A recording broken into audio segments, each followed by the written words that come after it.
I'm Maddie. You are in my dryer. Here are some zero waste laundry tips. Commercial laundry detergents are usually stored in big plastic jugs, and even though they're usually recyclable, recycling is still toward the bottom of the zero waste hierarchy. So here are a bunch of easy tips to make your laundry a little more environmentally friendly. One of the best solutions is to find a refill company. If you can get your laundry detergent refilled, then you don't have to worry about any single-use packaging. Here in the San Francisco Bay Area, we have a company called fillgood.co. It's a female-owned business. They'll deliver right to your door, or you can pick up from their physical locations to refill your personal care or household supplies. For a full list of zero waste and refill stores in your state, you can go to zerowastecalifornia.org or click the link in the description. And if you can't find a refill store, here's another solution. Soapberries, also called soap nuts or eco nuts, but I prefer Soapberries. This is what I have been using for the last year, and I really like it. Soapberries contain saponin. Saponin works as a surfactant, which breaks the surface tension of the water and creates a lather that can help lift up dirt and grease. It's also pH balanced, so it's pretty gentle on your skin. So you can actually make it into what's called soapberry tea and use it as a body wash.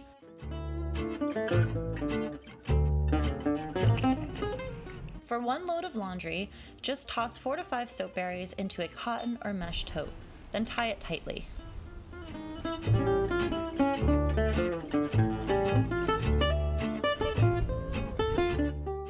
Then toss it into your washing machine on any cycle, even cold.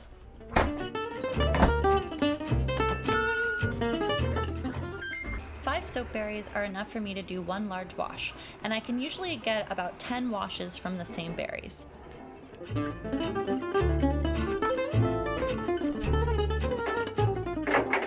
If you're not going to use them again right away, hang them outside to dry until next time.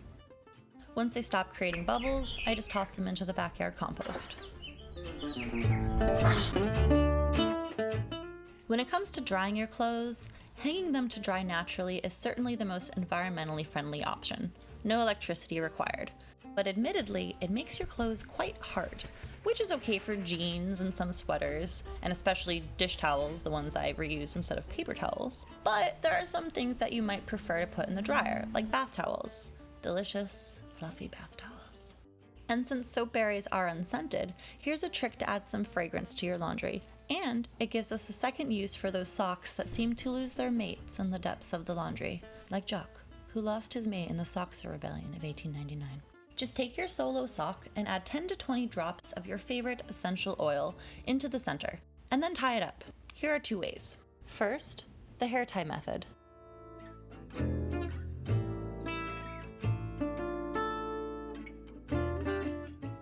Then, the I don't have a hair tie method.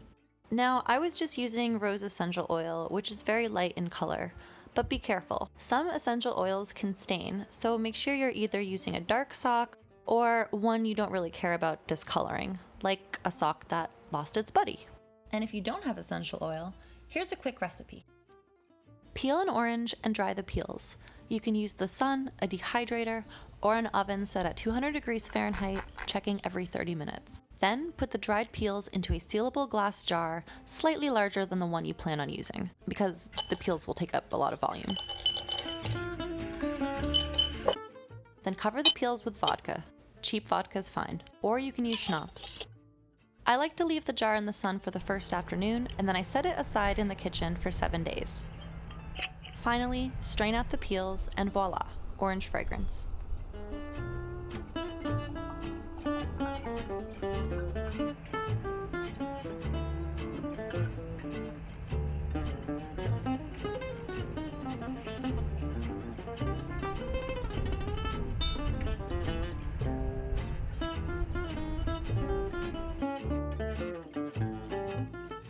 You can do this with other citrus peels, lavender, and probably other herbs too. Or you can just buy essential oil from the store and then reuse the bottle to make your own next time. And now that your dryer sock is infused, just toss it into the dryer with your wet laundry, and yay, citrus-scented clothes. Some people say that dryer socks also help with static, but I don't get a lot of static here, so I really do not know. And now that we've covered the basics of washing and drying, let's talk about the clothes themselves. Because most likely, they're the real source of pollution. and you might not even realize it. Most of our clothes, mine included, are made from synthetic fibers, like polyester. And polyester is plastic. And when we do the laundry, those tiny little fibers break off. They go down the drain and eventually make their way into the ocean. In the ocean, many of the plastic fibers will be ingested by marine life, and then by bigger marine life, and then sometimes by us. So one of the best options means trying to find clothes that are made of organic, natural fibers, like hemp or sustainably grown cotton. But that can be pretty expensive. So another option is to consider a guppy friend. It's basically just a big bag that you wash your synthetic materials in, and it catches some of the detached fibers like a lint trap, which you then dump into the trash, which goes into landfill, because contributing waste to landfill is still a step up from polluting the oceans.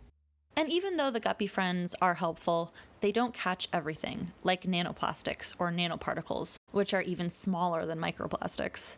Eesh. So here are a few more laundry tips before we go. If your washing machine has an eco or short wash cycle, use it. The longer the wash, the more microplastics are going to be released.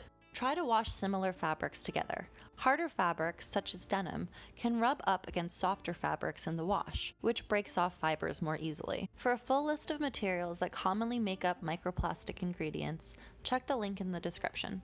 And remember, don't throw out those solo socks. I'll get you.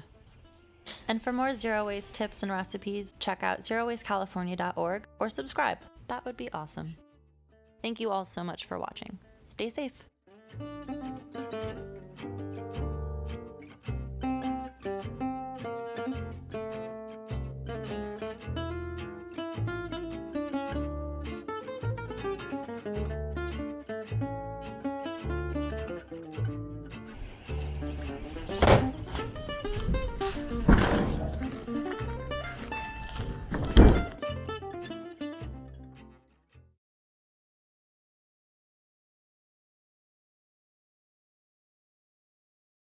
Yap tap da da da da da. Yap tap da da da da.